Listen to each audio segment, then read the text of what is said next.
Hey guys, alas 11 na ng gabi. Hindi ko alam kung kailan anong oras ang uwi namin guys.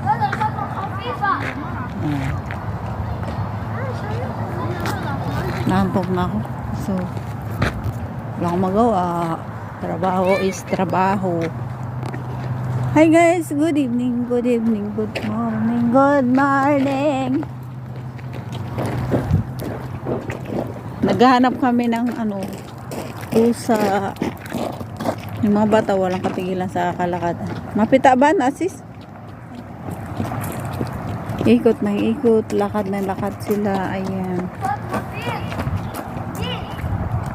Siguro mga madaling araw na ako makaka-uwi guys.